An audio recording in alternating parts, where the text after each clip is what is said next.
Welcome back to the stream.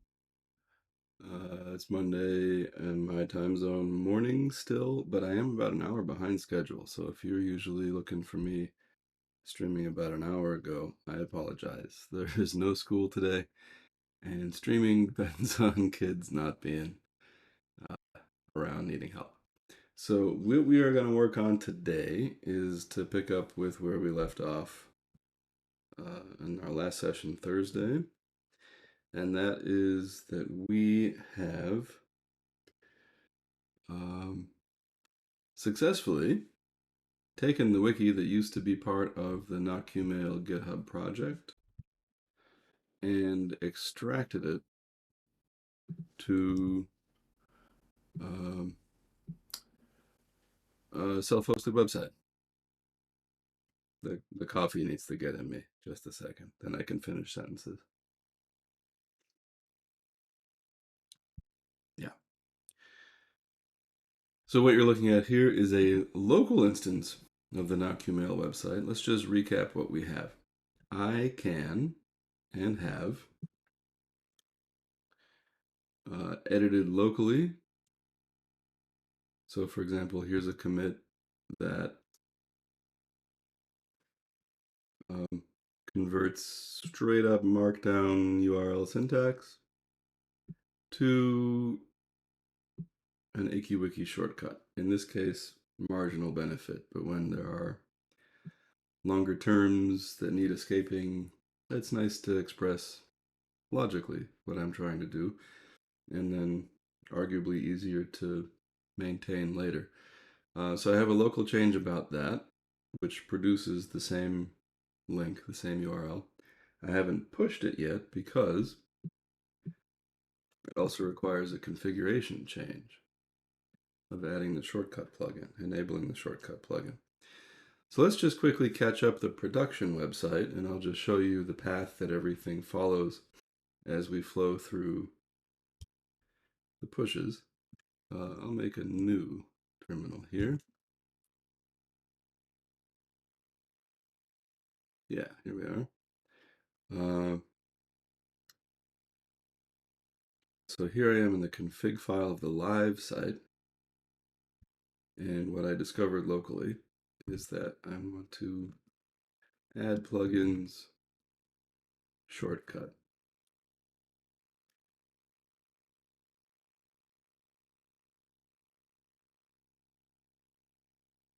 For Wikipedia, etc. Push that on out. Rebuild an ikiwiki in production. And that should be all I need there. Let's pop back to what we were doing. So now that it's in the production one, I don't need to manually add it here. I just need to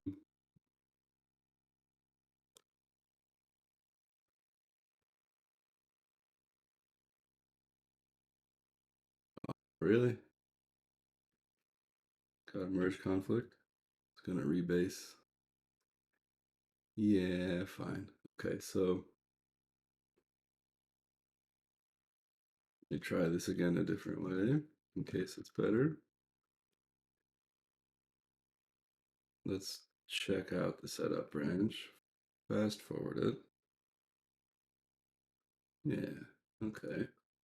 Get back on laptop. See if this works any better like so. No, it's the same. Okay. Then I need to accept that and this. And that's probably it.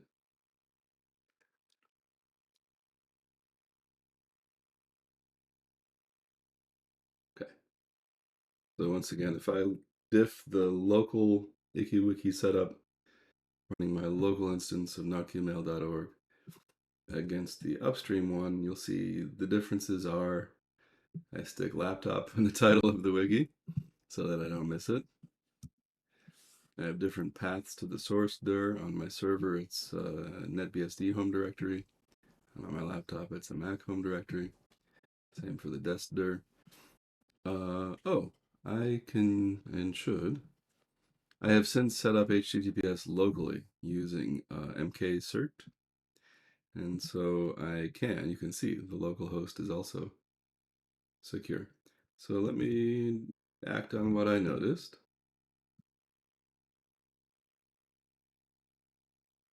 And make that an S, as it should be.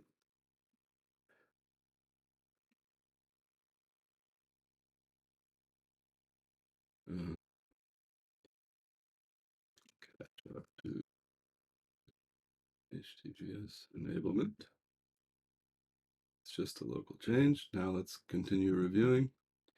Yeah, so now that's just a difference of host name here.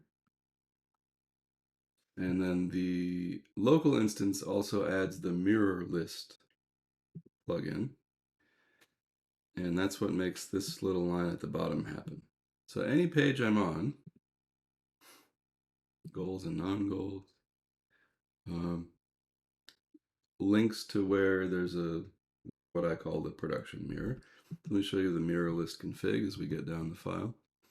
Something else I have to do on my local machine that I don't do in production is allow symlinks in the path leading to the source directory. On my Mac, that's how I set up the services, so it's fine with me. I just commented out this path rather than deal with it not existing in my Mac. This is a normal difference between, even if the platforms were the same, on the live site, it's git push that regenerates the content, or should, and so it's a post update hook that ikiwiki should run as. On a local machine, when you're doing commits to see if you want to push them, then you want to run ikiwiki as a post commit hook, not on a bare repository like you would in a typical remote configuration, but just on the Git repo that you're in from a normal checkout, which is typically has a working directory and a working tree.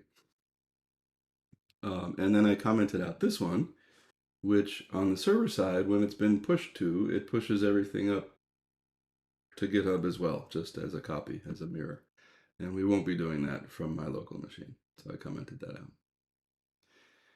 And again, normal thing about running a local instance that you're going to push when you like it is that on a live site, when the working directory is updated, it should push to origin automatically. But I don't want to automatically push anywhere in this case. So I set get origin branch to empty. And this is where that word production, that's a link to notqmail.org, comes from. And this is how it constructs, this will go to the live version of this page, for example. And then there's the Lighty config, which is, again, substantially similar. Hostname changed, pathnet changed, which port number I allocate to it locally changed. Otherwise, the same. So now that I have the shortcut plugin enabled in production like I do locally, I should be able to push and, I don't know, see no change in the live site, but I guess we can go find out. So here's the about page locally. Here's the live version of the about page, which is the same. And the place that we would see Wikipedia shortcut being used is where it says email server. So there, right now you can see it's just a direct link to Wikipedia, message underscore transfer underscore agent. And when I push, it may come out a little different. Let's see. Yeah, and you can see this is a link I've already visited. And the way that it comes out now is with a %20 for a space, because I'm able to write it now as this logical Wikipedia shortcut described like so, with a text, I guess with whatever it means in the Wikipedia case, a link like so. And the Wikipedia shortcut takes care of that. So it had the effect of pushing, and then I also claimed that the Git repo corresponding to this website is automatically mirrored to GitHub under the notqmail project. Here's the old location of the wiki. So all these pages are now just links to their new location. But if we go to the Nocumale organization, whoops, I missed. Then here is the automated get mirror of the website, and we should see on the main branch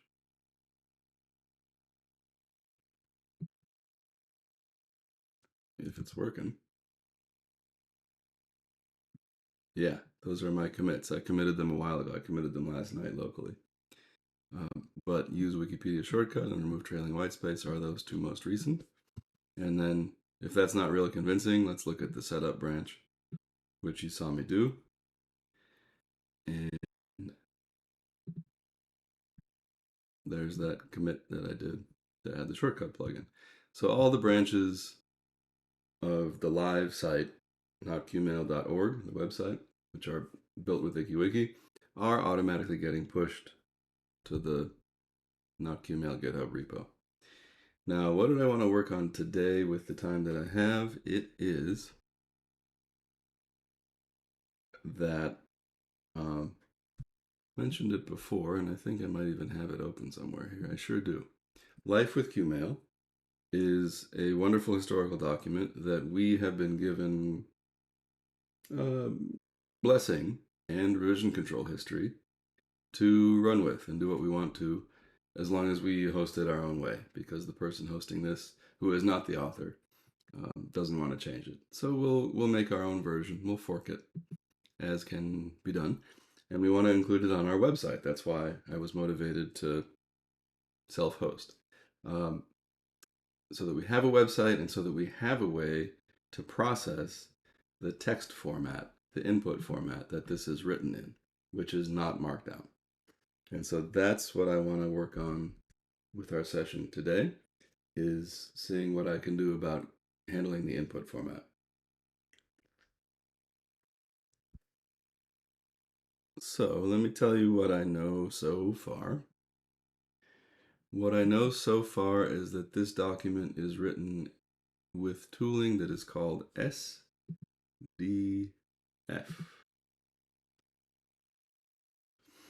And I know that it's really old Perl. Let's see if we have anything about it. SDF, Perl. Yeah, something like that. Here we go. Documentation. Not really. Read me.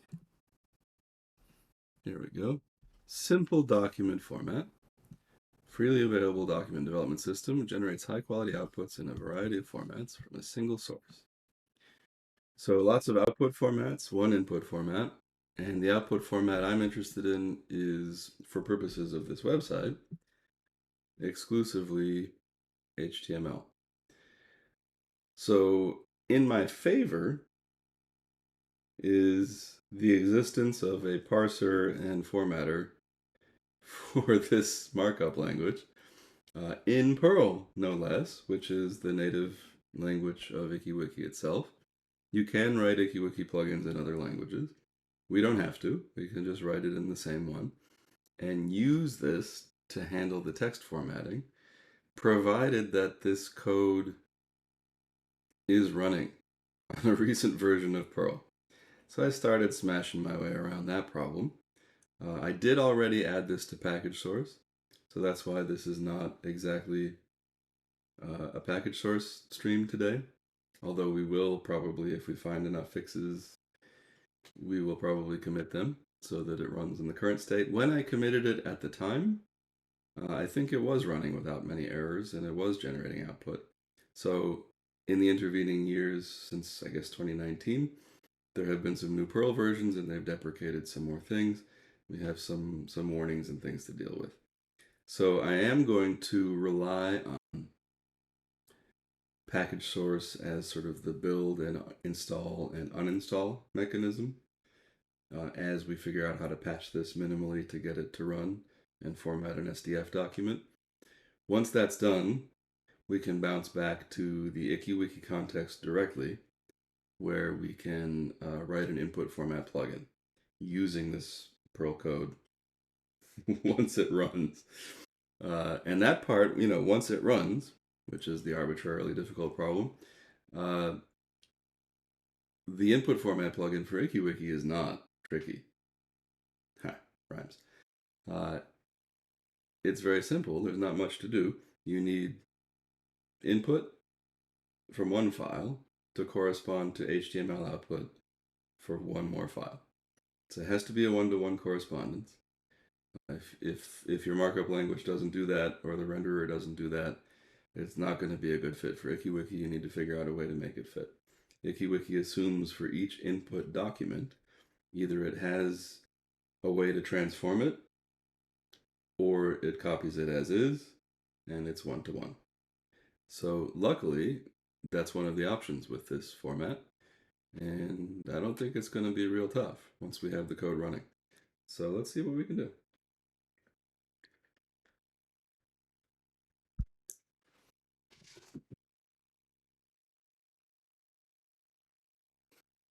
Where were we? Let's go full screen here with this. Yeah, so I started working on this already. Let me show you what I have so far. In the bottom of this tmux, let's go all the way full screen. Oh, it's an immersive viewing experience. Wow, that's great. Okay, so in the bottom here, you can see this is the SDF package and package source, which I'm the maintainer for.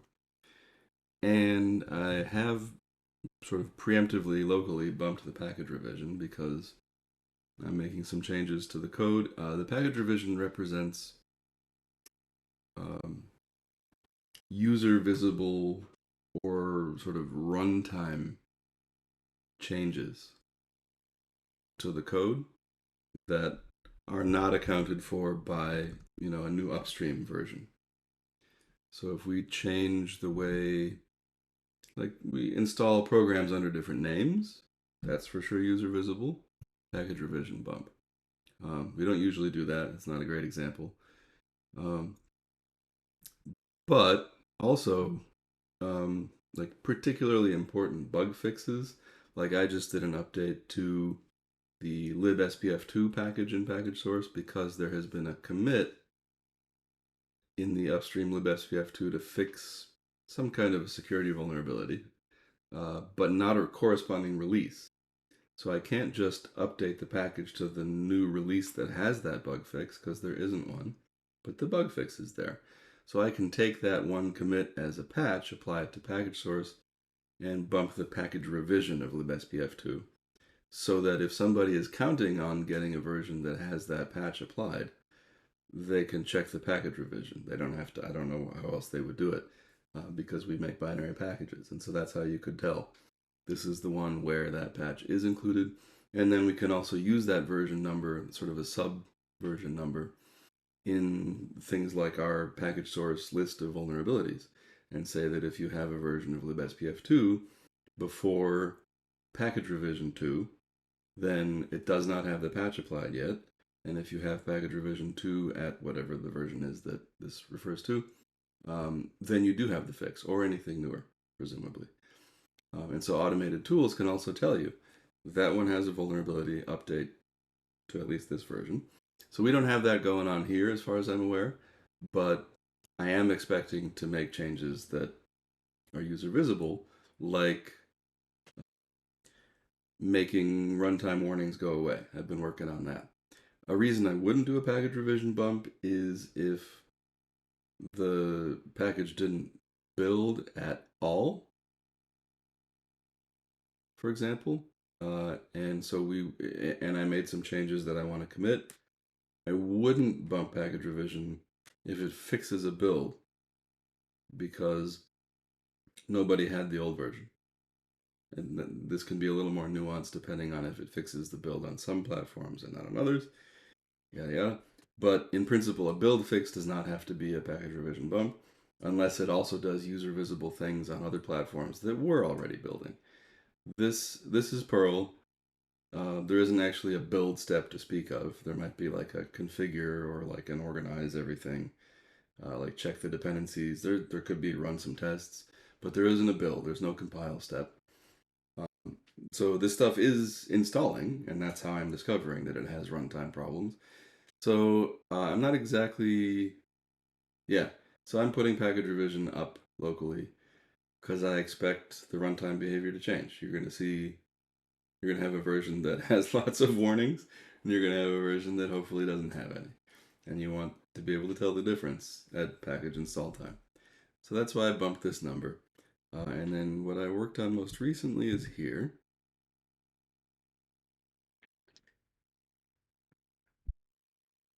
And I discovered, because this is old code and the latest Perl complains about it, that, quick example, let's just say this is some Perl, and I was going to start to write user bin Perl, and then I was going to say use test more, because I want to write some tests. So these two colons are a package separator. This is a package, and this is a package, and this is a sub-package of this package. In old Perl, apparently, I wasn't writing Perl at the time, but I discovered now that there was a day when this was a package separator, which looks kind of like Cthulhu punctuation to me, even more than Perl usually does. But so the latest Perl that is in package source that everybody's running where I come from warns about this package separator, this old one, at this point. And so I'm just looking to do some kind of automated stream editing with sed or whatever, to change the one to the other, to get the warning to go away. So that's what I was in the middle of here, writing extremely long lines. Once it works, I would reformat this, but for now I just want to get it to work. So let's see where we left off in terms of local changes.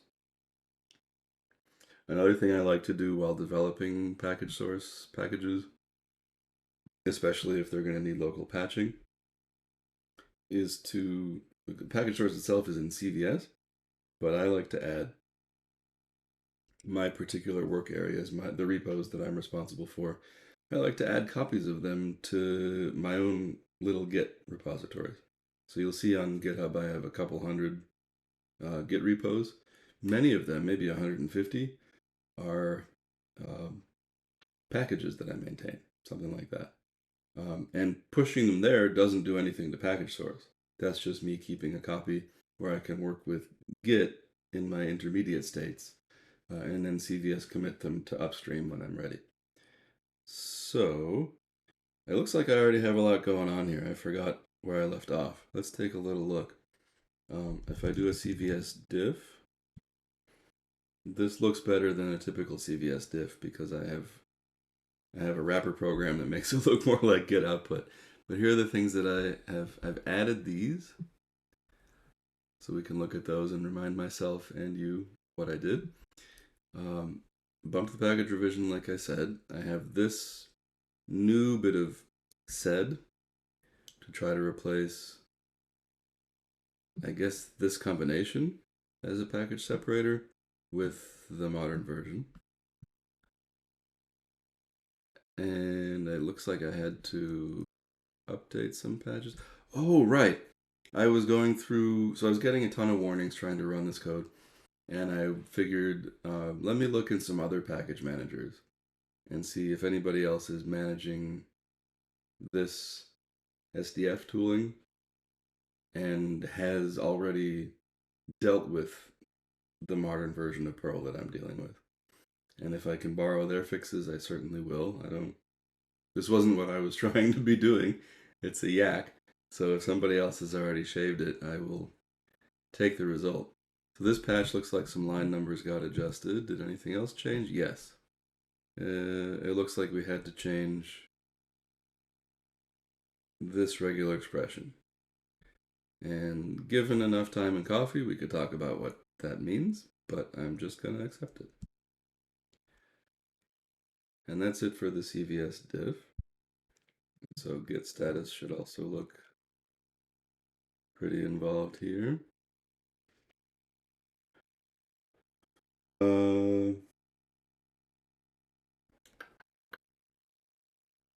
Yeah, what are these new patches?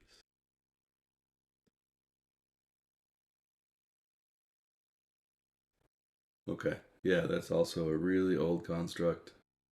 And I think I borrowed from Debian what they're doing about it. Okay.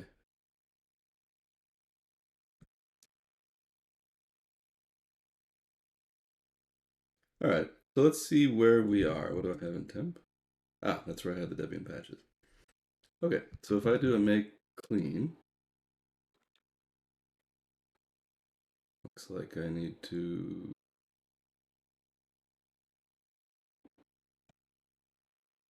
line 17 of the make file. It's saying do that to align it. That's fine. Okay. I will need to add some things to CVS. I'm not eager to do that yet. And then I need to comment my patches explaining the jobs that they're doing and why. And I'll do that when I get far enough along. First, I want to see that I'm getting somewhere. So if I do a make package,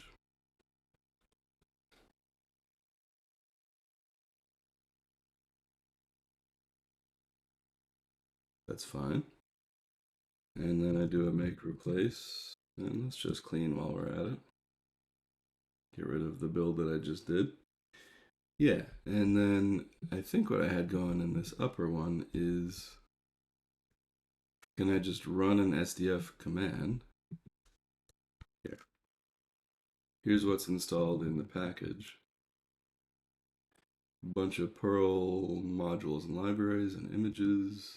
I guess for when it generates HTML, those are the artifacts that it'll use to fancy it up. And then we go down far enough and we have some programs and a man page.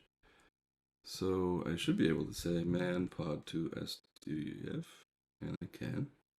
And I should be able to say SDF. But no good. That's loud. So a bunch of lines in that program have this old package separator. And then I also think I may have replaced something I shouldn't have in SDF parse.pl. So let's do a make clean and a make patch. And then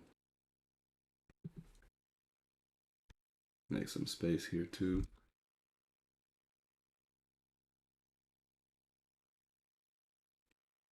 And look at what are all, so these are all the files that I'm going to run sed on.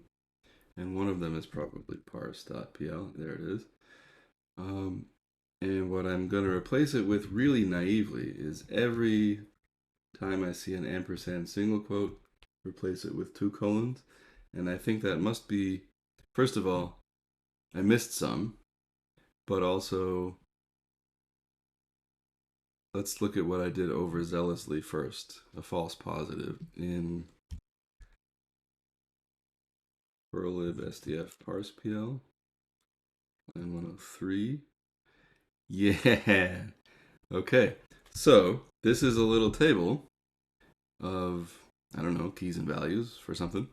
And if we're doing a very naive language unaware string replacement of ampersand single quote with something, then what's going to have happened is this, which,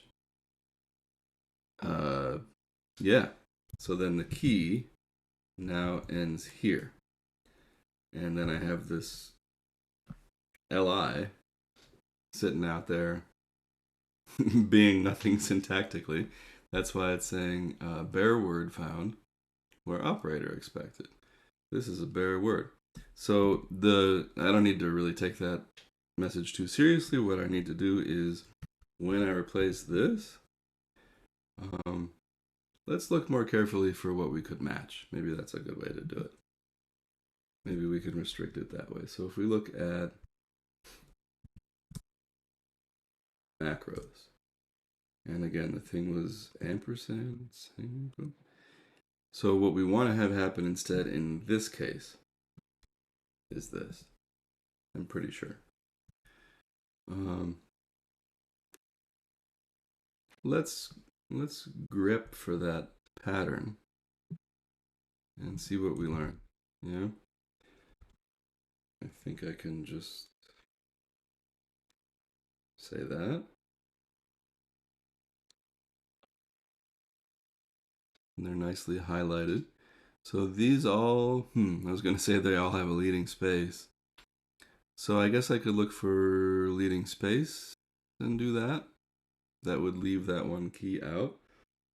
And then also look for parentheses, because at least one looks like that, and replace it with parentheses, colon. That seems worth a shot. So let's split this into a couple set expressions. We want to replace space ampersand single quote with space colon, and probably have to escape this. Something like that. This is going through two levels of escaping, one for Berkeley make that parses this file, and then another for sed that runs this command. So something helpful might be to see what that looks like before we go through some trouble. So we got our two sed arguments. Replace a space with a space and replace a... Yeah, so if it's valid sed, it might work. So let's go for make configure. Whoop. No. Okay. So it's either that I need to put a backslash in front of this one or that I don't need to put it in front of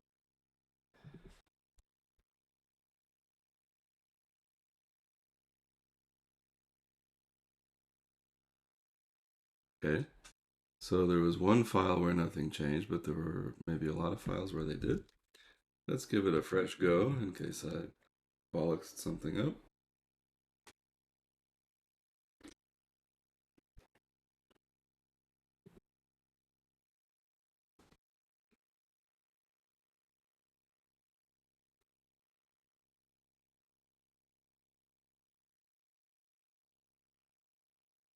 SDF.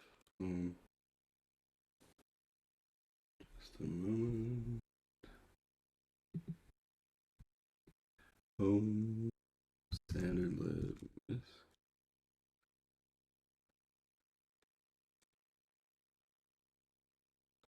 Ah, okay.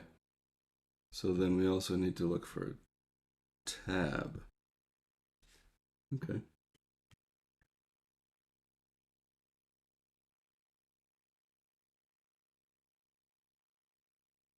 Try to do that with a literal. See if that works. So that's a good warning. I was thinking I should just turn it off because I don't care if not every file has one of these that needs to be fixed, but it means I missed an expression. So let's give it another go.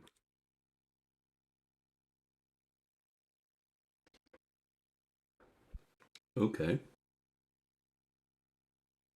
So one thing we expected to find was in parse line 103, and we have left it alone. So that's good. Another thing we were expecting if we were doing that ag, let's bring that command back.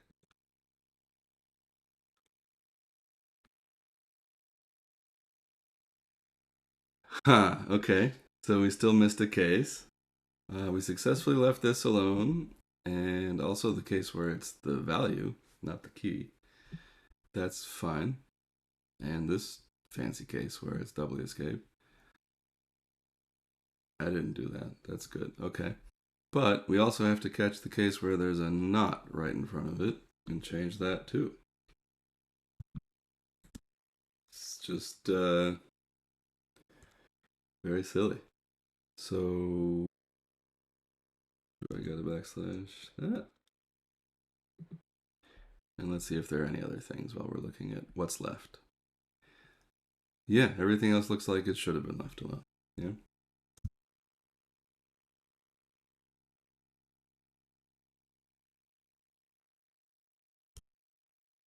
And now we only, yeah, we win.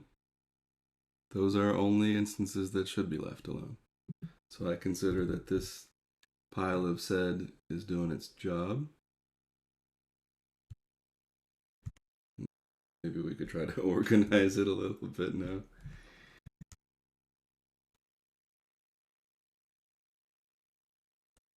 I don't know. I don't know what a good way to do it is.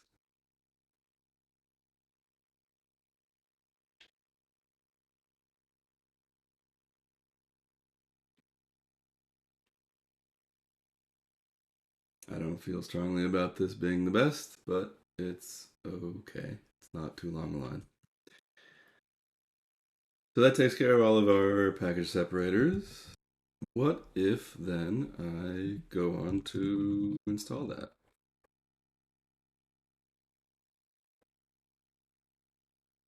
And then try running SDF again. Oh, bother, we got more. We got more. Maybe I misunderstood what to change it to. Because we got a lot going on here. So let's look at parse line 1789.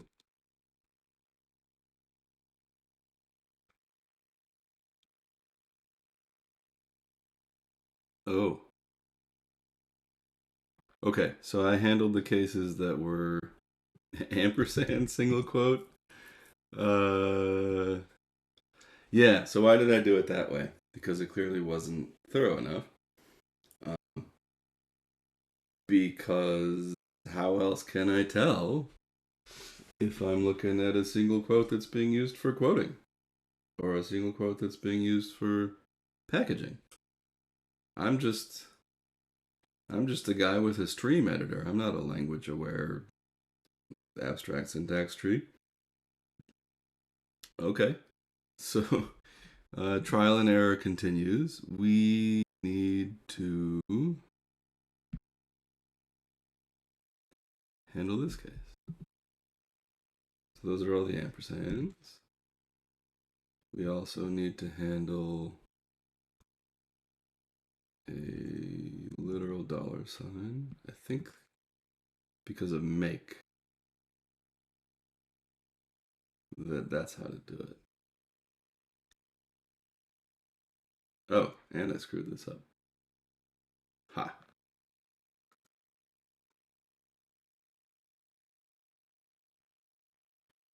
Maybe like that.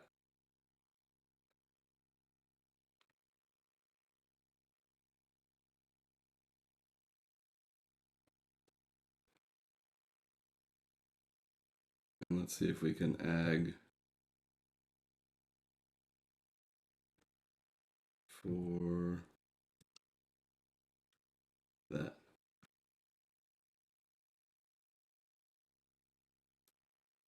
Probably taken care of. Okay.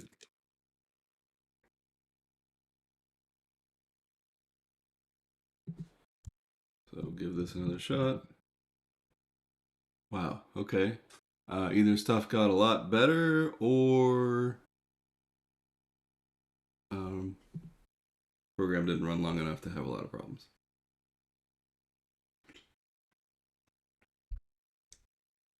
SDF line 80.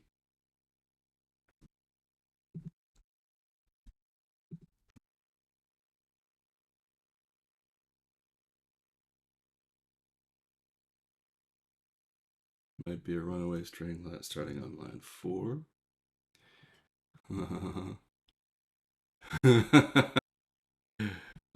It is. Okay, so let's look at the unsaided version of what's happening here.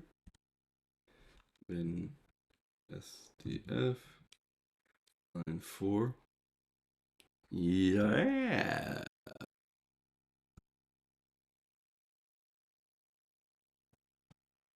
Let's try that ag again before we've done our thing. Am I expressing this wrong? I want a literal $sign. 2. There we go. Okay. Whew, how am I going to do this? Everywhere there's a...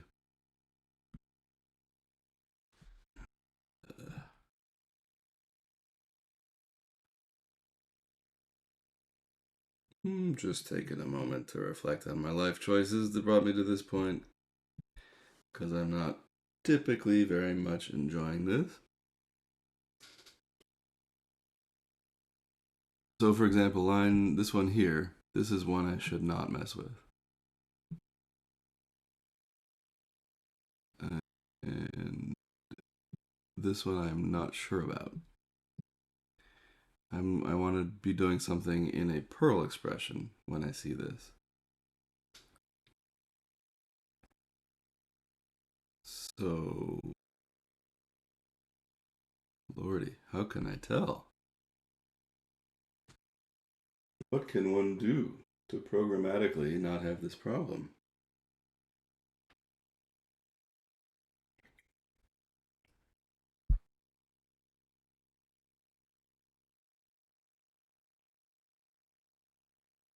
So if there's a leading curly brace, if there's a leading space, it's all pretty error prone. Doesn't feel very good. There's a leading space on this one, but that one shouldn't be messed with.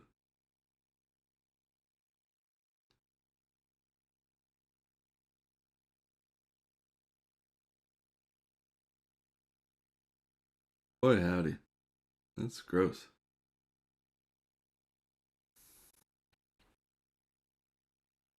Let's go for the leading spaces first. If there's a leading space,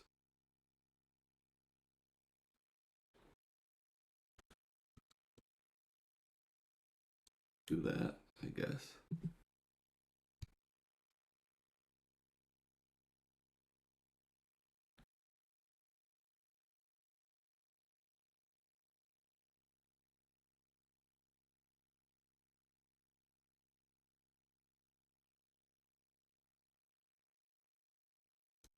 And I guess I shouldn't be able to find any matches. Ooh, really?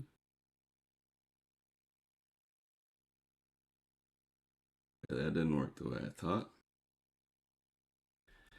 Oh boy, what am I going to do about this? There's so many false positives if I do this any kind of way that I can think of.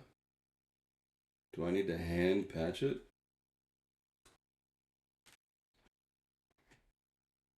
Let's back up a little bit here. I feel like the uniqueness of this token, or my approximation of this token, is good enough to avoid false positives, probably. But the uniqueness of this token is not, very much not. How many of them are there?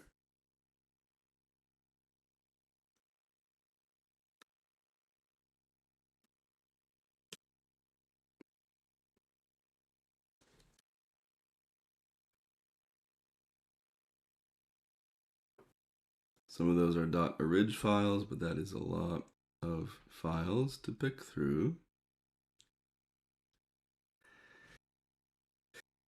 Lordy, has someone else solved this problem? Let's pop over to, I don't know, OpenBSD ports.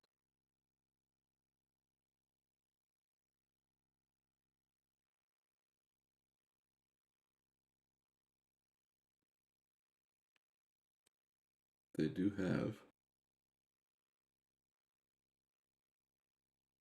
That is the one.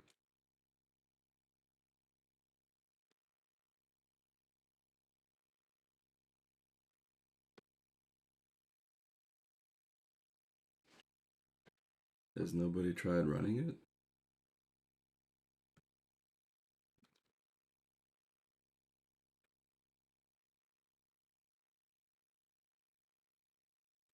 Maybe not. I see no patches here. Okay. Or maybe they have some old version of Perl where that's fine.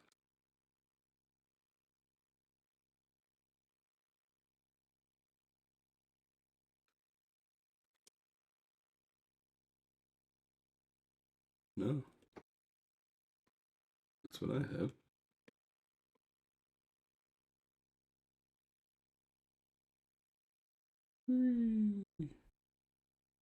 Yeah, they have the latest Perl. So I guess nobody's tried running that in their package ecosystem. Let's take it over to previous deports.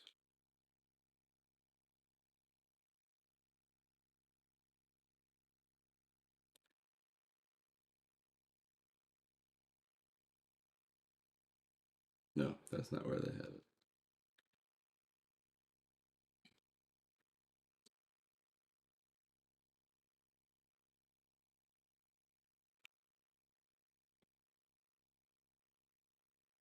Oops.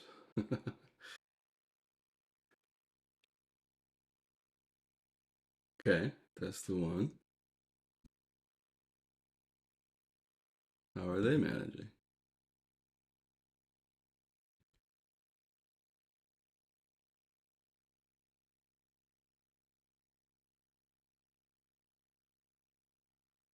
Again, I don't see any patches here.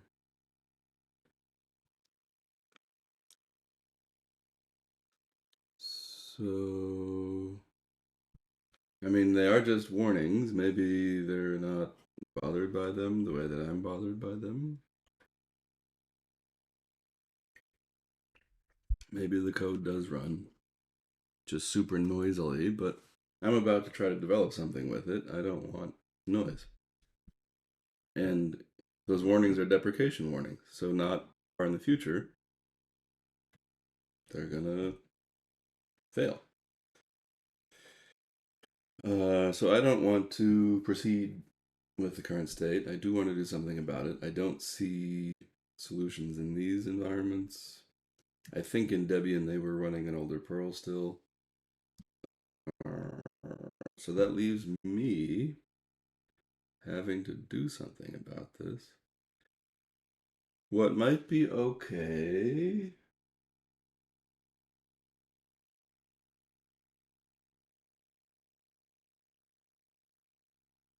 Yeah, I guess I'm gonna hand patch it.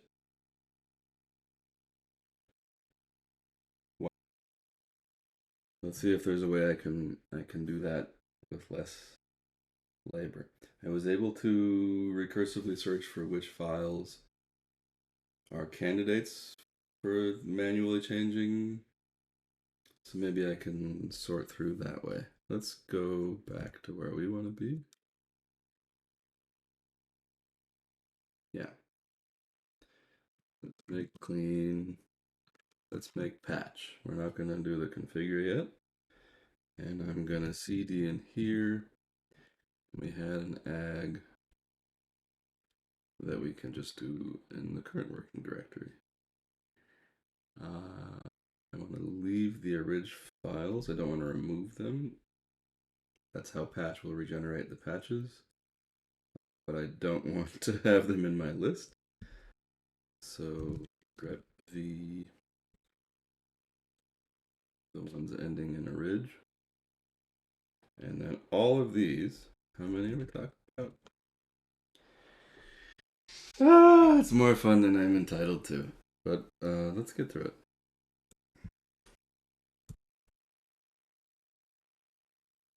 Oh, and another thing. Oops. Yeah.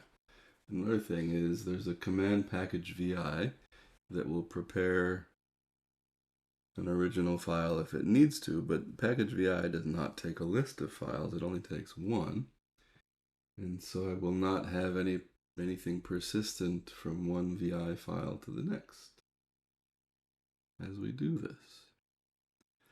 So I don't want to use package VI. I want to myself make .orig files of each of these unless they already have them. So let's do that.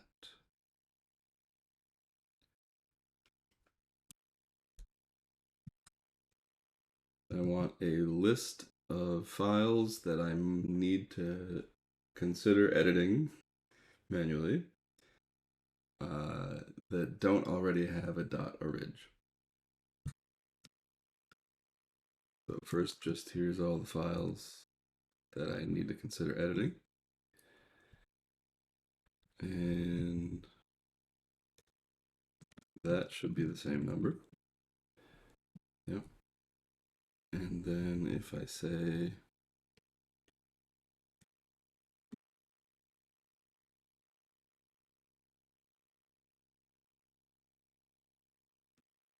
just the ones that don't already have, that's 34.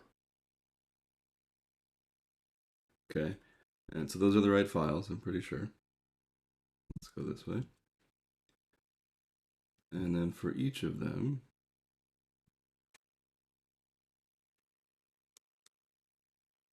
copy I,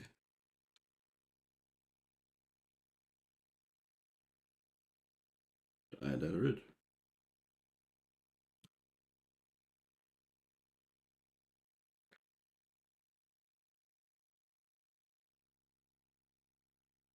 Should still be that number. Yeah. Okay, and now I don't need package VI because I already did the thing that it would have done. And in the event that there's no change, it will tell me, so that's fine. Let's go. let's look for $ crap. So I'm looking for $ this, but not that one. And what? Parent.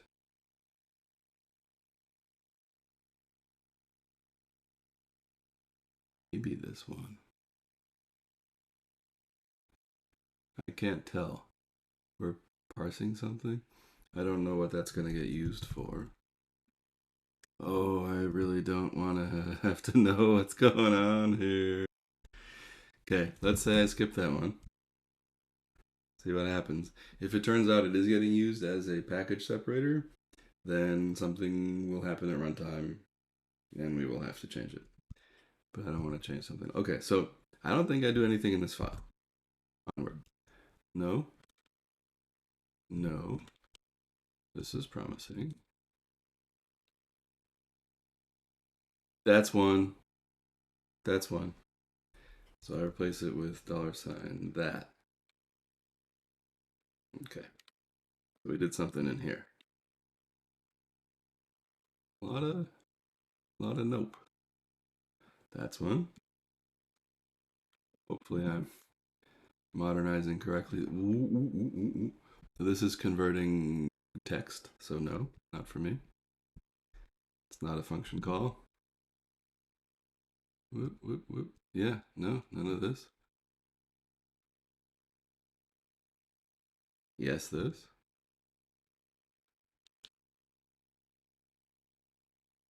This is texty stuff.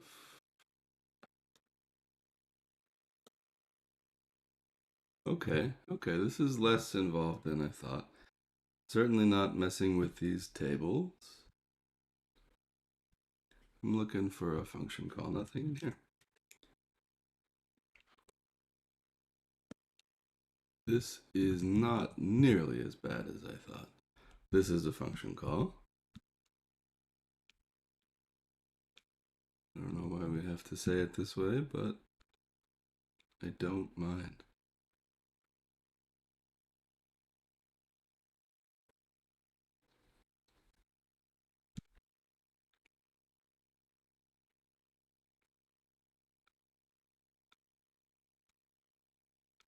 Such an interesting syntax. I was not writing Perl at the time.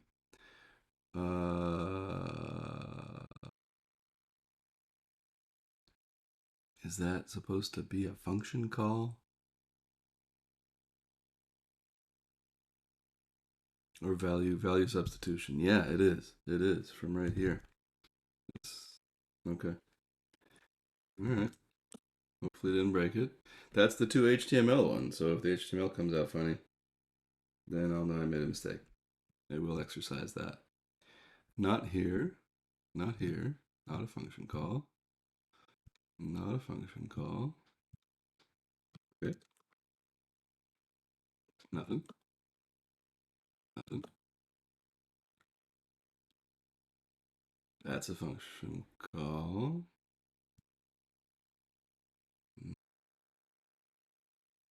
Or I shouldn't say it's a function call. It's something package scoped. It's some kind of a Perl reference. It's not text manipulation or something.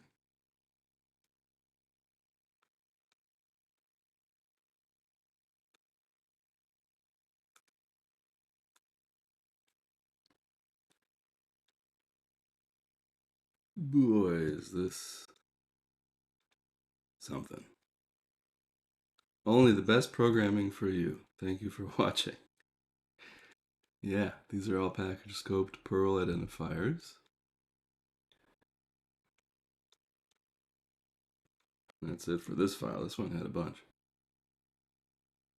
Because this is the subroutines library. Okay.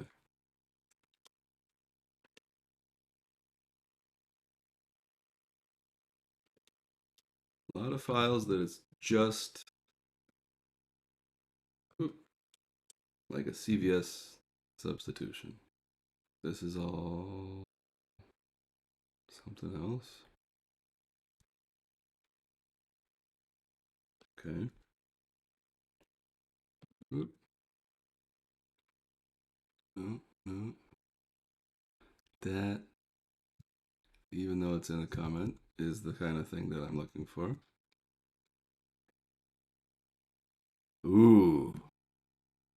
Okay, we gotta go do it for at signs and percent signs too. Perl never change. Perl change very slowly and continue to exist. So at signs and percent signs with single quotes after them. Goodness gracious. So we're not done. You gotta come back and play this game again. The ampersand, like here, my set expression is gonna handle that. I'll have to think about what to do about 561 and 562 is what I'm thinking about. Maybe I can do that with set. Maybe those will be relatively forgiving.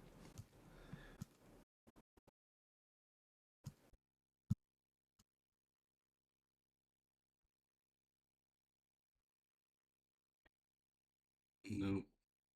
Yep.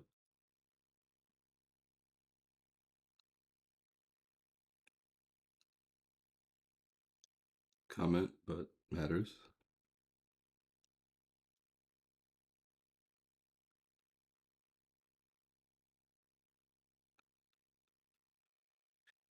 Would be nice if there was an upstream to not have to keep this as a patch.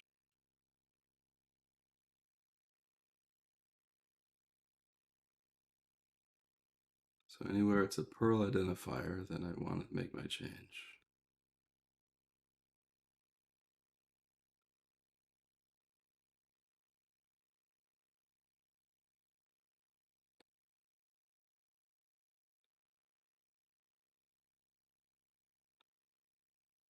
Okay, wow. Woof. Not you, and not this file at all.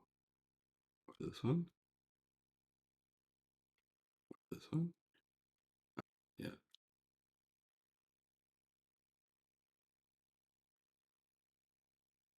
No. Yes. Yes. Yes. Yes. Yeah, there's another of those percent ones. Dollar signs are for single values. Ats are for lists, and percents are for associative arrays. We are having fun now. Yes?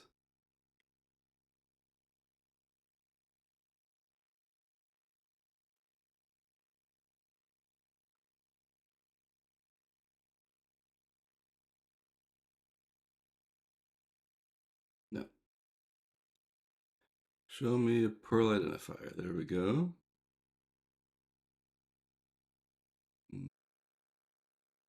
No, that's Perl op.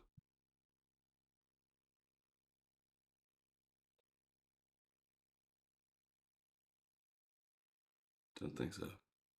Definitely think so. Yep. Yep. Yep.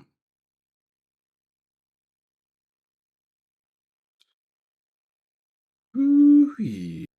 No, no, no, no, no. Yes.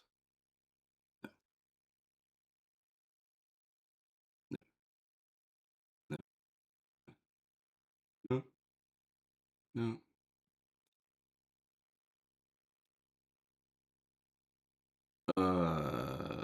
I'm not gonna be doing anything in an HTML file. No, no, no. SDF input file. Ooh, okay. We made it through.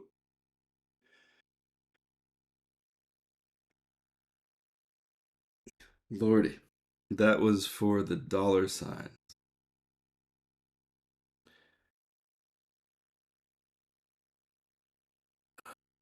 Before I go further, we should grep for the @ case.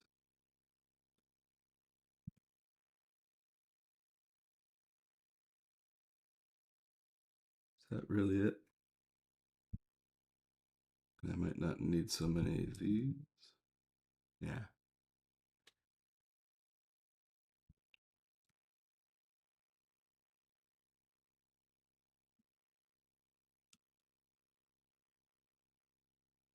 Yep, those are the ones. Okay. So let's just make sure we have origes for these.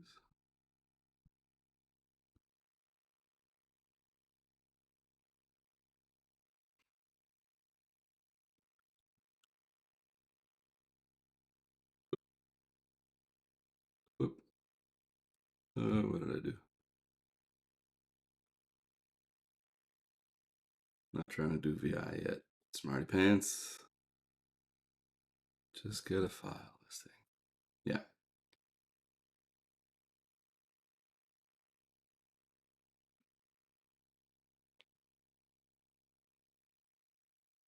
So we did it like this before.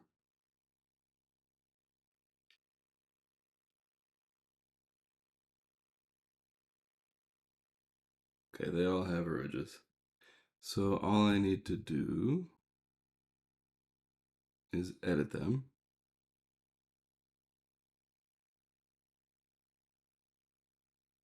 Let's do the same thing first for the percent case.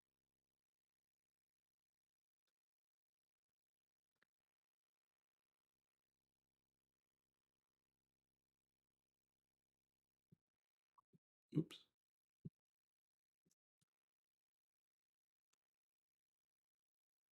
Okay.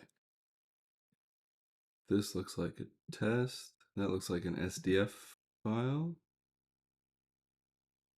This doesn't seem right because I saw.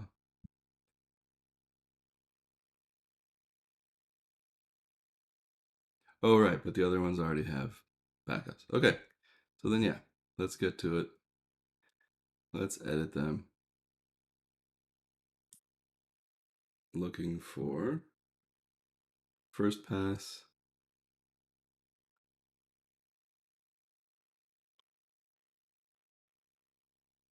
And in this case, we change this to ampersand that.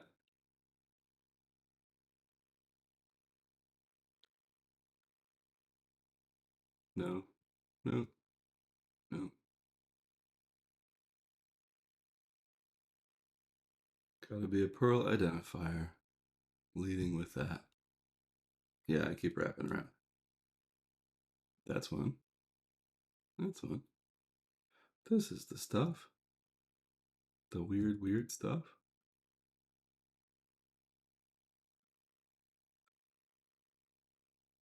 Hopefully, I am changing it to the right thing.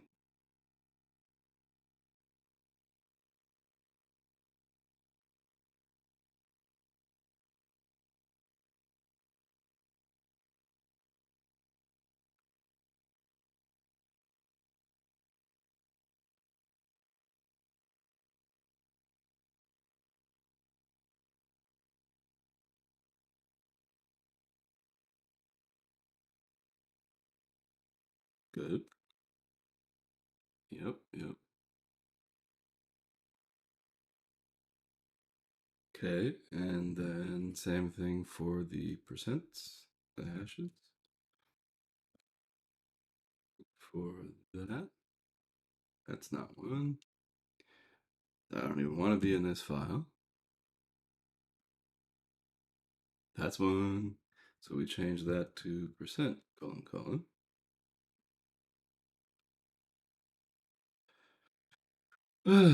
This is not what I thought I would get to be working on today. Who could have guessed?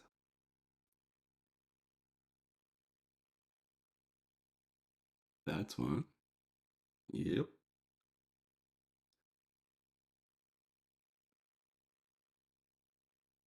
No, this is an SDF source file.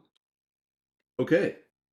Maybe that was certainly the whole class of things I was looking for this time around. Before I do anything else, come up out of here and say mk patches. A bunch of files don't have differences. That's fine.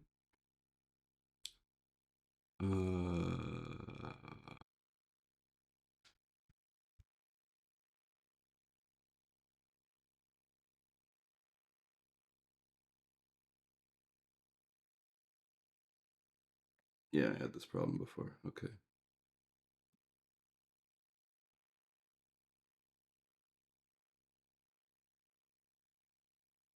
Okay, so we should have a bunch more. And we do. Not that many, but quite many more. Ooh. And give them some patch sums. And then now we can configure this. Do an install.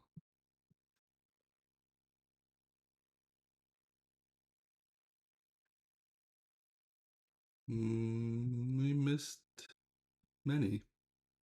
So what's happening in this file? Op package bin SDF. Line 607 is one. Oh, okay. It's just a random single quote in between a scalar and a bare word. I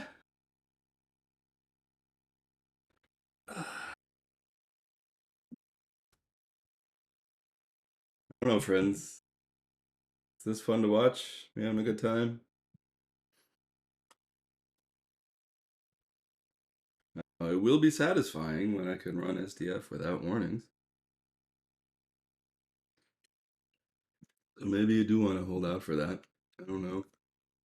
I guess I'm going to keep going. I need it to work. I need it to run quietly. Just wish someone else had gotten here first, is all. Okay, so there's a pattern here that I want to try to figure out how to minimize the manual labor for. And before we do that, let's make really sure our patches apply that we just painstakingly made.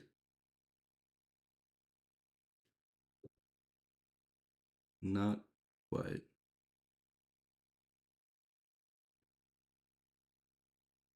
Oh, okay, we got a couple problems.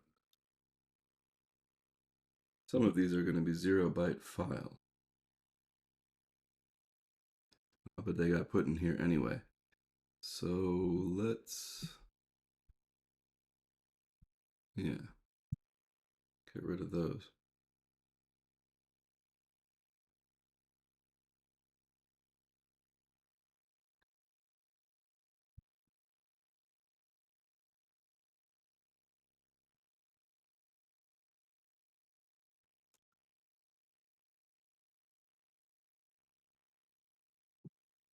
All right, we gotta make some room.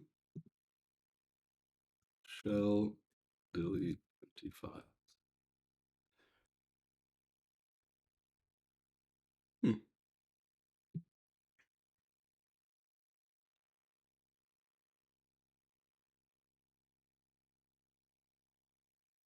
Okay, do I believe that? Yeah. All right. That seems more manageable. So now we're down to a one patch file that doesn't apply well. I think it was the tests one. So let's edit also a different one.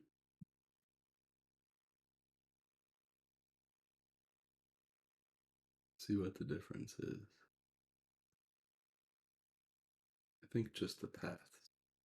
Start with Perl lib.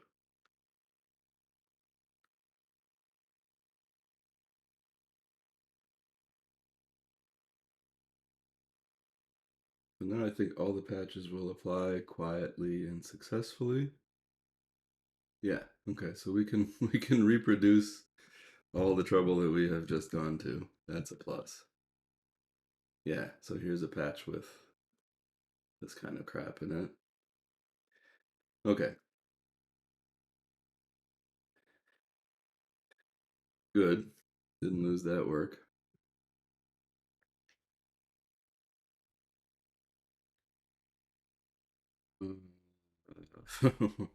Right. Next order of business is this new category of the old package separator problem.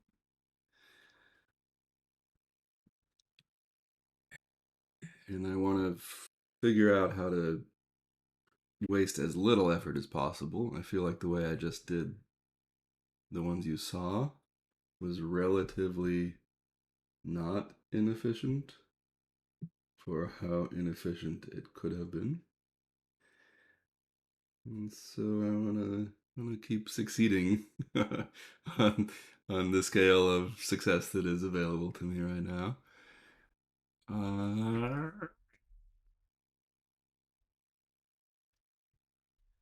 do other programs do this too?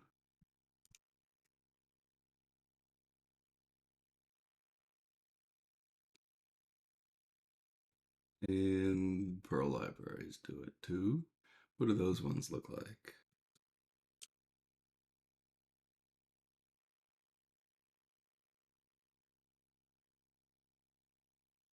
Perl lib SDF MISC 229 has it. Yeah, right there. Mm. So I think what needs to happen is this. As seen here already. What?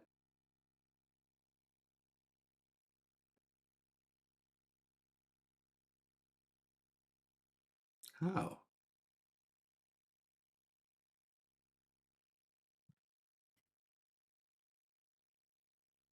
So the new package separator was known at the time, but and used every now and then, but mostly not?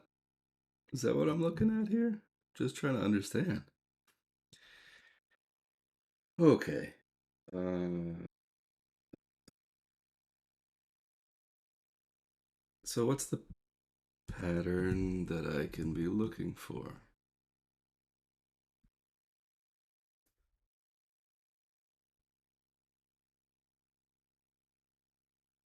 That is really hard to think how to grab.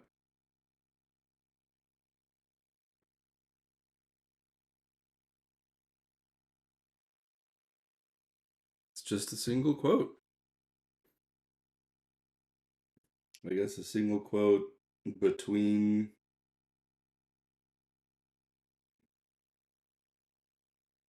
numeric characters is something I should consider hand editing into something else. Let's grep. Let's do a grep. So I'm looking for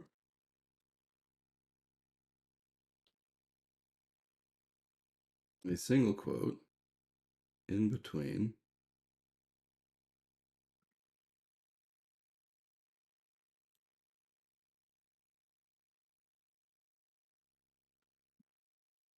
I don't know if this is what I should mean.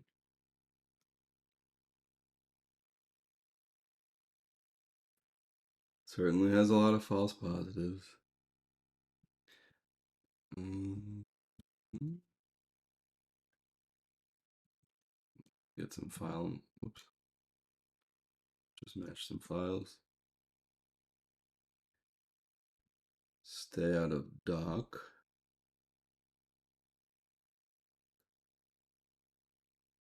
Okay. That's a lot of things in Perl lib. Leave out the originals again. And I'll leave out starts with doc. And I'll leave out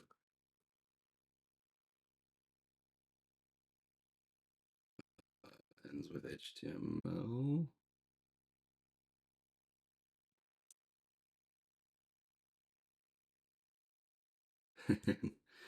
And I'll leave out ends with CSS. You can do this with a single expression, but I'm not trying to optimize for that. I don't know if I care about these SDM files. I can't remember if those were something.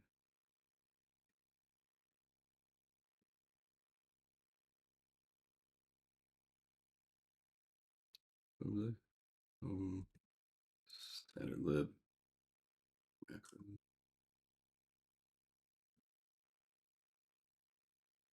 Yeah, I don't think so. Okay.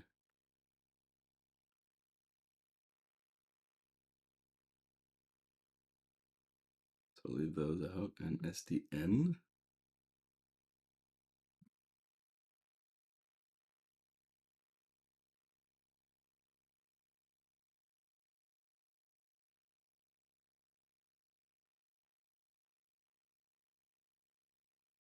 This doesn't.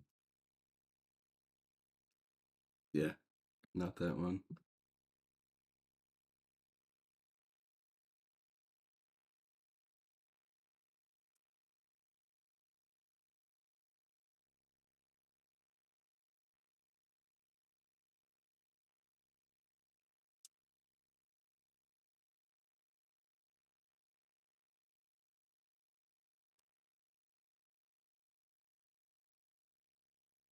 Okay, down to a bunch of Perl files mostly.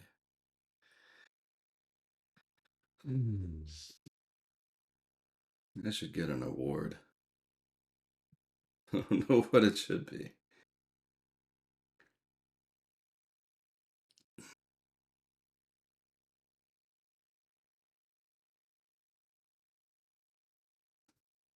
So each of these files mostly, let's filter out SDF and SDF.out.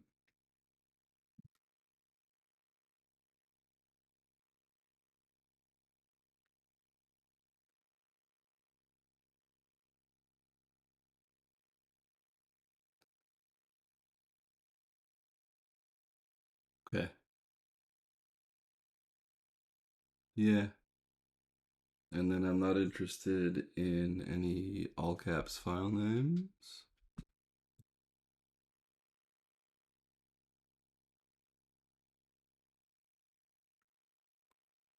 At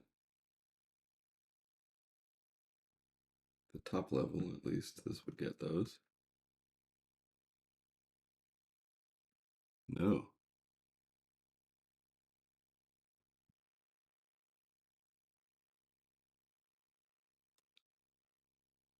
No. What's the trick? Character class like this.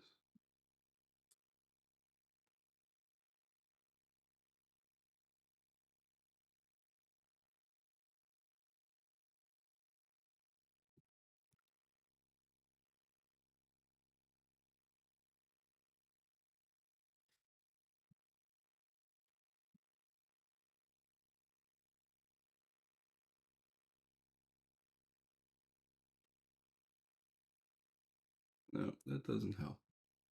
I misunderstood something about that. So let's get back to here.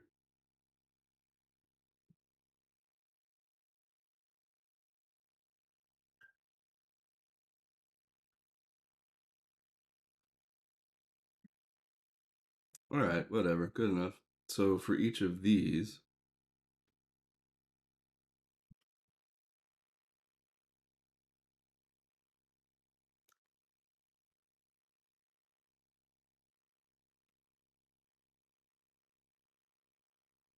should get the same answer, and then go back to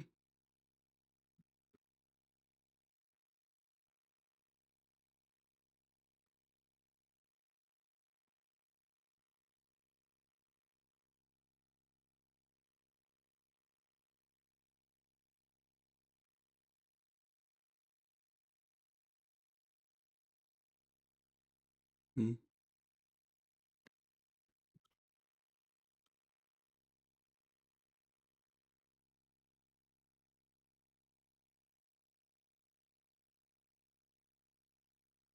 oh, yep, that'll help. Okay, so those are the ones that need possible patching.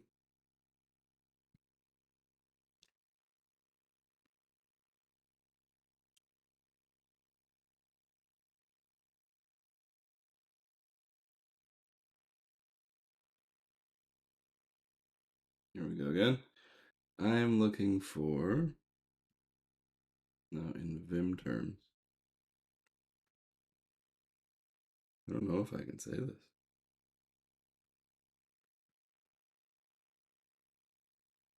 Sure can.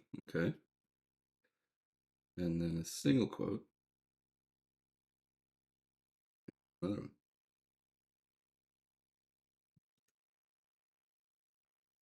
Cool. We're in the right ballpark. Okay. Indeed. Nothing to do there. This is a readme. I don't care. Real there.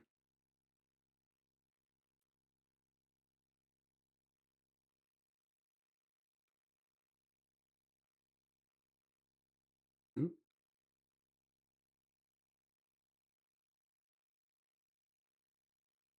Okay. Nothing real.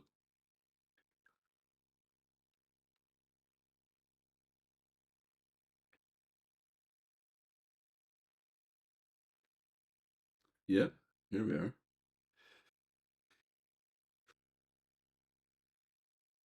So at least here I can do a nice rectangular edit. Change these to blue.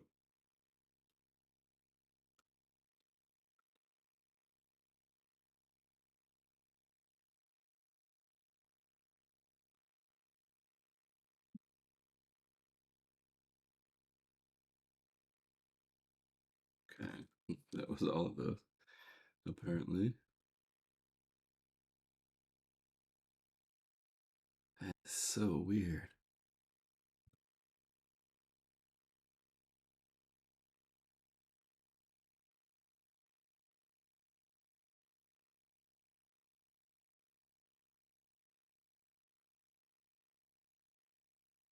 Wrapped around. Okay. Readme, don't care. No. No. Just a package separator. Double colons sure are easier to find.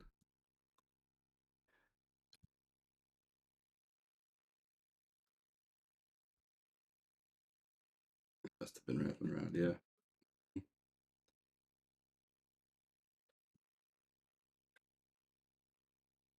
That's one.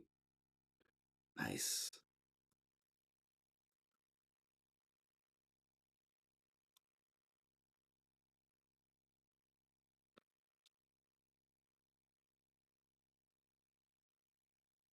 Yeah. Game on. Ooh. And the splat. So many different ways. Perl is hard to parse.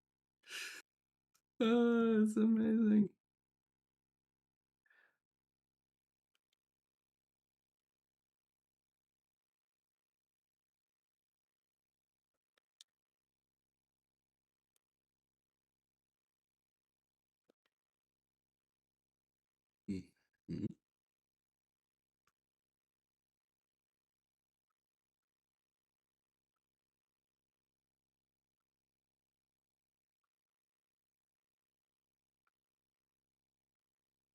It's amazing to see my editor struggling to syntax highlight this. Because what the hell? And I agree. What indeed the hell?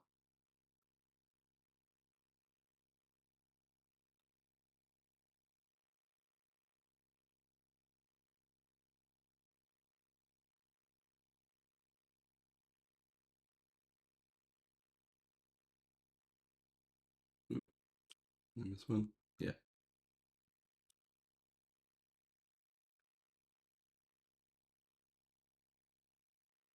Yeah, definitely missed one.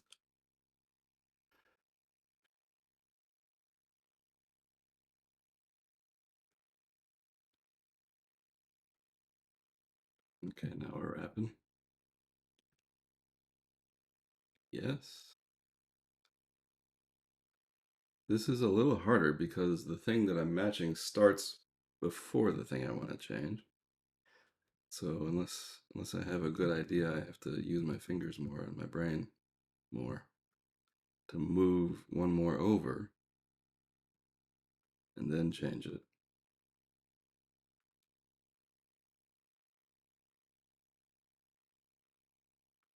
Comment it out, but worthy of attention if we're here.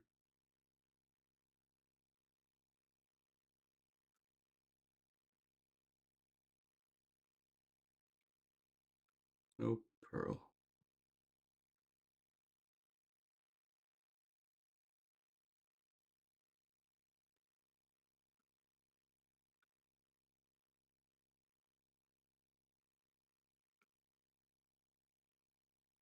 We will get this code to run.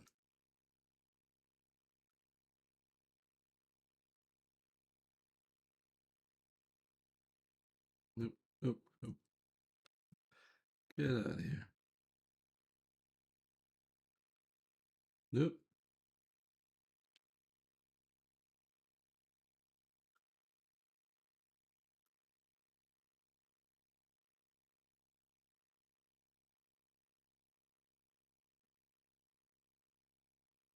Ah, missed.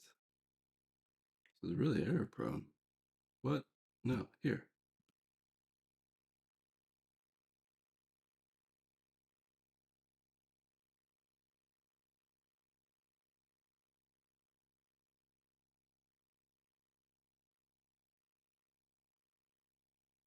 I hope this is relaxing for you. It's sort of relaxing for me. Except whenever I miss one, it's anti-relaxing.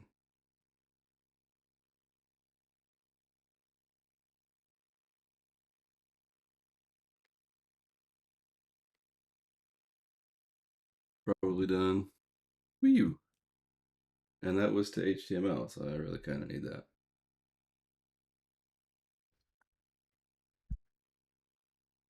Word?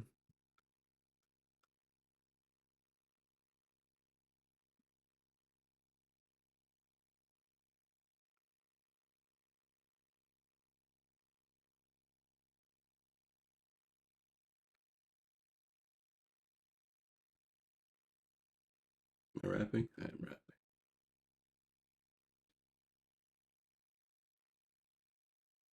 That's one.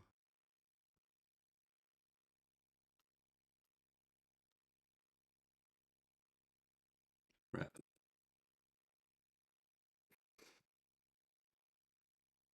Weehoo.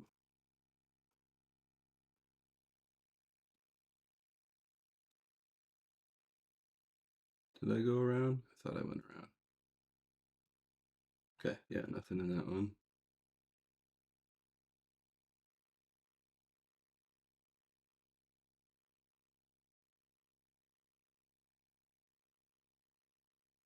Glorious, glorious open source.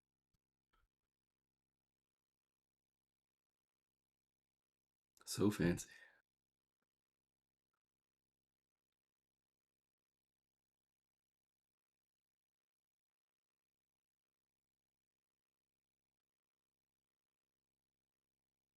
Oop, oop.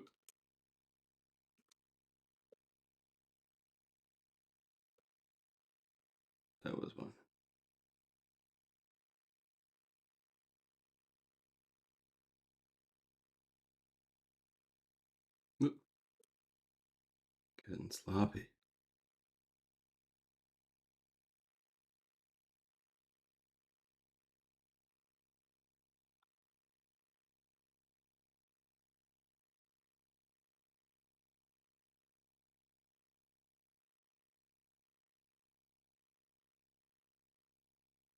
Did I sing a song? Make this more fun? Don't want to use any of my brain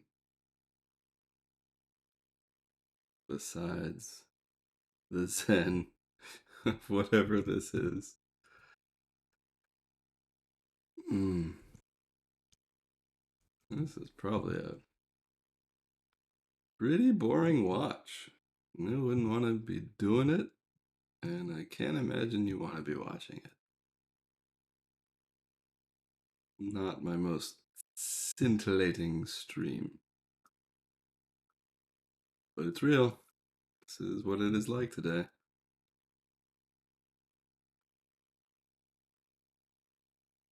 Wrapped around.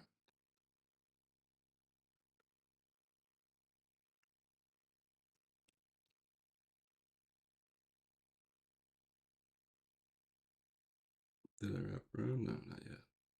That's a real thing. Okay, just one.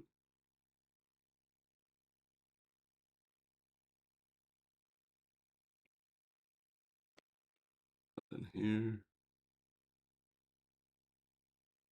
Nothing here. Oh,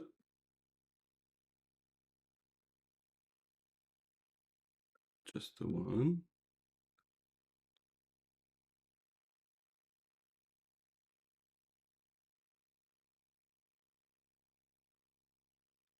Hmm?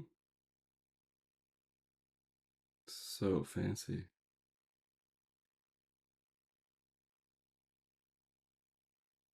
Yep.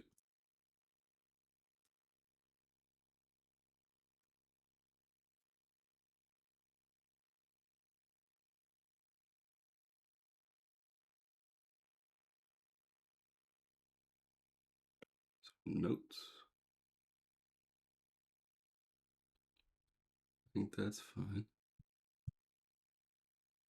Oh, that's from last time. Yeah.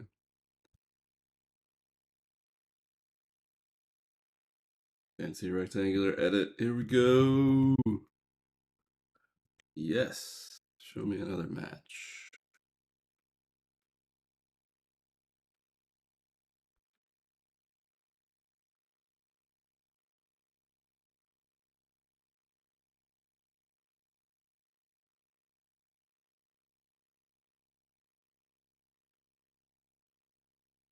Sufficiently motivated.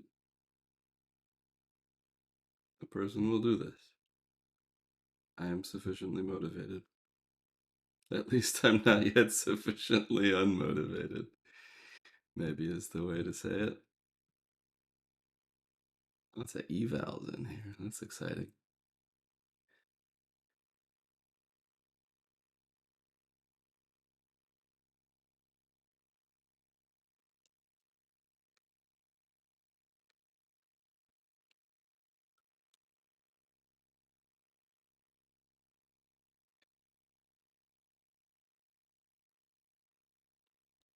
We wrapped.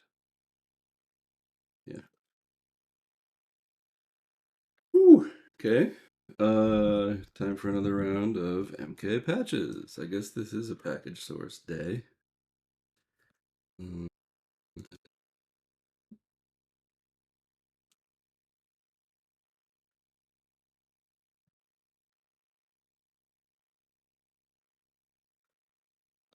we gotta manually edit this one because it's not able to generate it for us. And then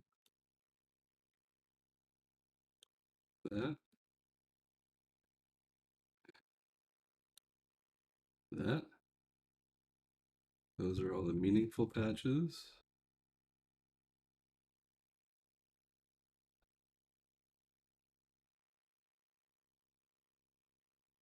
Make sure we can apply them.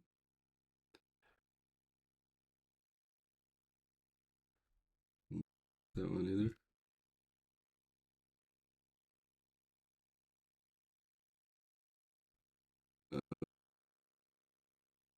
deleted that so eagerly. Shit.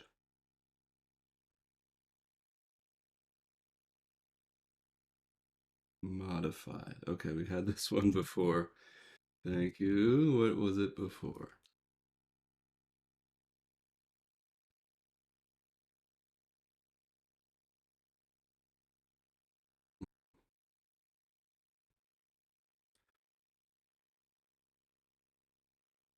Gonna have to re-edit that file.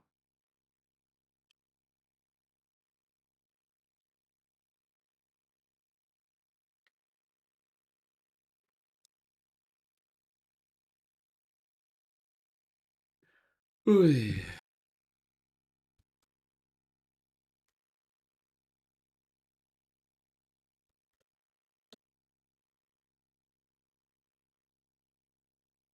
I didn't notice that one had trouble, so now I gotta pay for it. Perlibs, SDF, subs, and all the different kinds of things that happen here. I gotta do them again. So eager. What do we have?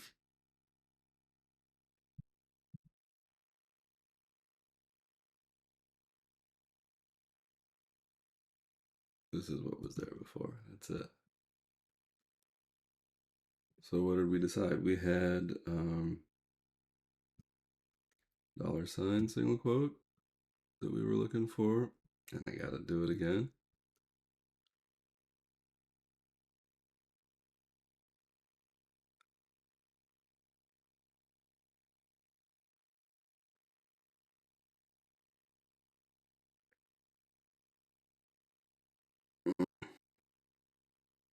Mm, don't like it at all. Okay. And then we had ampersand single quote. No, excuse me, at single quote. That goes this kind of a way. And then we had hash single quote, which we don't have any of. And then we had A to Z, single quote, A to Z.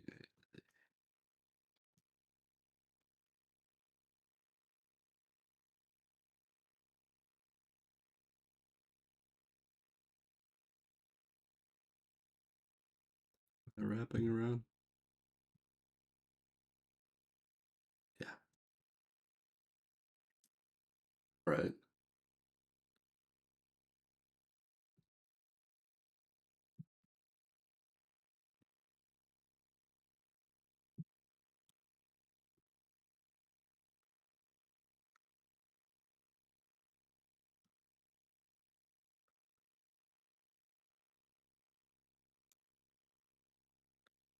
How did I do this before?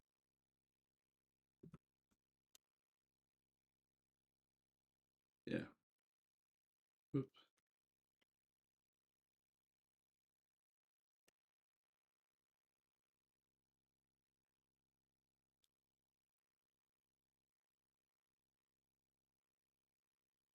Fix up these paths.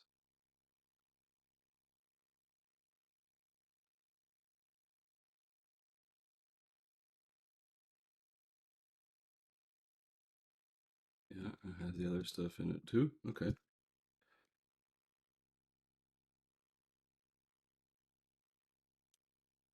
Good. Patches apply. Install it.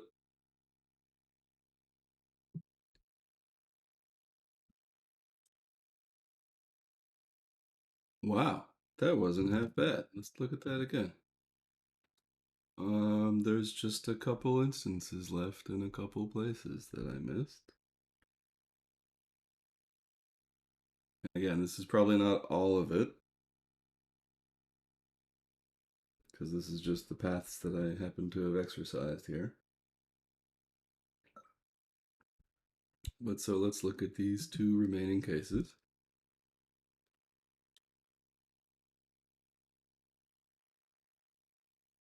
remind me when I am updating my patches to be a lot more careful this time to not redo work. So package SDF prolib SDF parse 1487. Oh, that's so fun. So it's not only A to Z. I don't know. I'm just gonna smash right there. And then macros 584. Uh-huh. I zoomed right on past it. That star.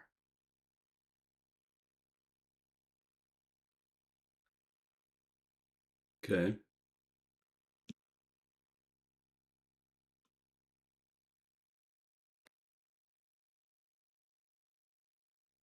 Yeah. Can I say it like so?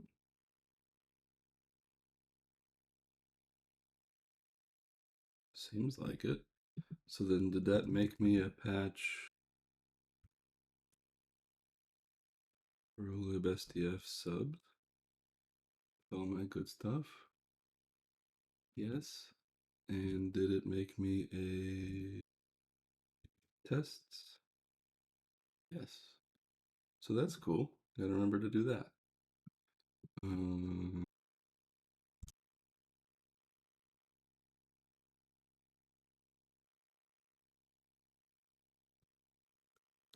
oops.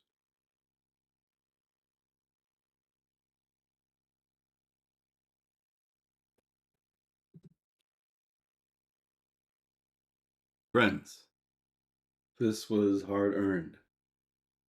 I can run the SDF command far enough to get a help message, and no warnings. No warning. I'm going to call that success for today, as I have no more patience for this. And hopefully, we won't find very many more warnings when we are trying to use this as a library from some Perl code, but if we do, we'll snuff them out. So, recap for today. I did not narrate very well because this was very tedious and very repetitive. We are trying to take advantage of the fact that we now have a self-hosted website for notqmail.org, which means we can arbitrarily extend what we have it do, which means we could take the source format of Life with Qmail that Dave Sill has granted us, including the revision history, and start including it in our website and start changing it to match what NotQmail needs. And next time, we may get to start working on handling that input format. And because we got as far as SDF not giving a zillion warnings for basic usage. So that's where we'll pick up next time. This was actually fairly, this connected all three of my usual themes. The stream says it's about ikiwiki in the upper right, and it didn't even get to be, although we did a tiny bit at the beginning. But that's where we're headed with it, is to write an ikiwiki input format plugin for this input format. And the end result is going to be for the NotQmail website. And NotQmail is something that we also work on this channel. And the context in which we were making the input format library work was in the context of package source, which is the third theme for this channel. So we really got to touch all the bases that we have here, even though it was a really frustrating session. At least we got somewhere decent, and next time we can try building on it. So thanks very much for watching, and see you next time.